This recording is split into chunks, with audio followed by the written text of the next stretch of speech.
Assalamualaikum warahmatullahi wabarakatuh. Perkenalkan, nama saya Siti Zina Putri, NPM 2208260046 dari kelas A. Di sini saya akan mengerjakan tugas remedial blok obstetri, dan dimana saya membawakan mind map tentang ketuban pecah dini. Oke, kita mulai dari pengertiannya.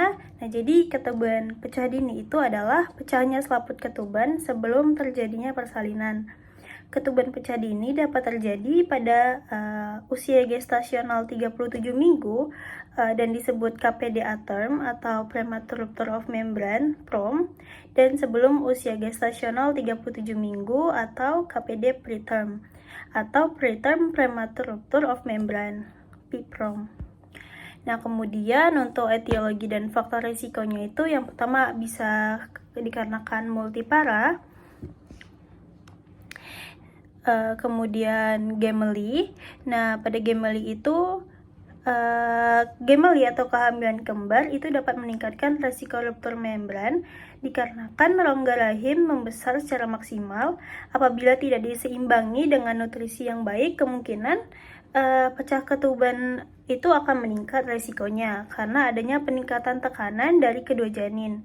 Kemudian bisa karena kelainan letak janin dan juga trauma.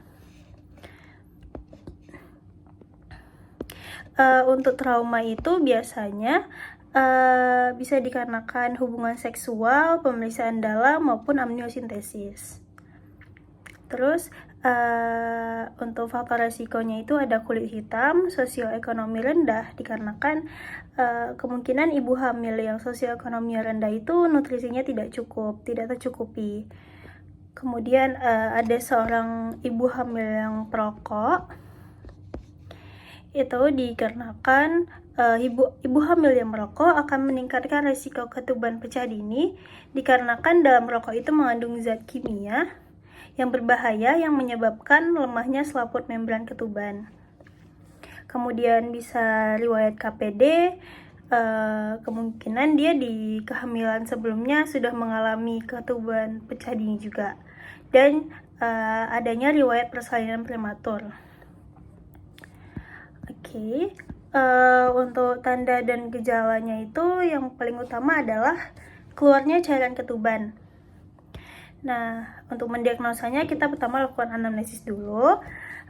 Kita tanya apakah ibunya ada tanda-tanda persalinan atau tidak. Kemudian lihat keluar cairannya dari vagina, perhatikan warnanya dan juga baunya. Kemudian pada pemeriksaan spekulum adanya pooling air ketuban. Nah, jika tidak terlihat, kita suruh ibunya untuk batu atau kita bisa melakukan manuver falsafa.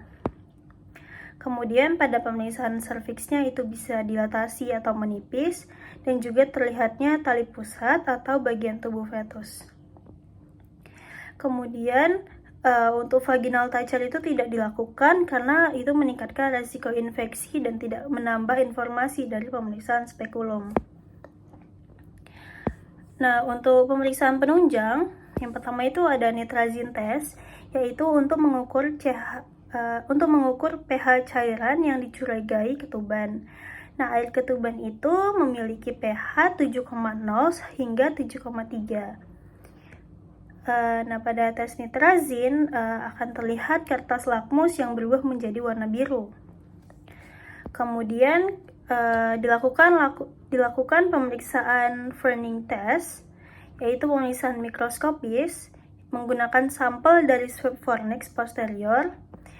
Kemudian setelah mengering, air ketubannya itu menunjukkan pola Ferning halus seperti pakis, seperti adanya gambaran pakis kalau misalnya kita lihat di mikroskop. Kemudian kita bisa juga lakukan USG. Sebenarnya USG itu tidak untuk mendiagnosa KPD, tetapi kita bisa melihat jumlah air ketuban ibunya. Oke, selanjutnya untuk tata laksana bisa dibagi dua. Yang pertama untuk usia gestasional lebih dari 34 minggu, Pertama, kita lakukan induksi persalinan dengan oksitosin bila maturasi fetus terdokumentasi. Kemudian kita berikan antibiotik profilaksis. Nah, kalau untuk usia gestasional 24 hingga 33 minggu, diberikan kortikosteroid untuk pematangan paru, kemudian diberikan antibiotik profilaksis, dan diberikan MGSO4 untuk neuroproteksi janinnya. MGSO4 itu diberikan pada usia kehamilan 24 hingga 31 minggu yang segera bersalin. Nah, kalau misalnya ditemukan chorioamnionitis, maka langsung dilakukan terminasi kehamilan.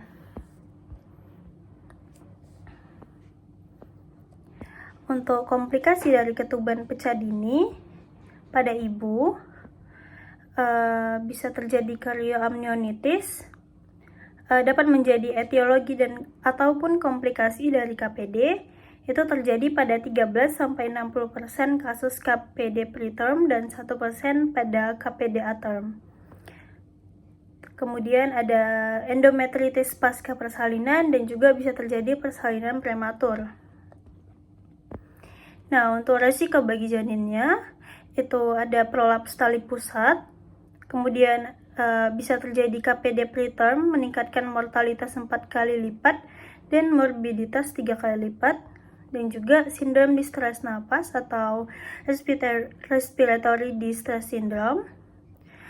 Itu terjadi pada 10-40% KPD preterm. Kemudian ini referensi yang saya gunakan. Mungkin itu saja yang bisa saya sampaikan. Lebih dan kurangnya saya memohon maaf. Wassalamualaikum warahmatullahi wabarakatuh.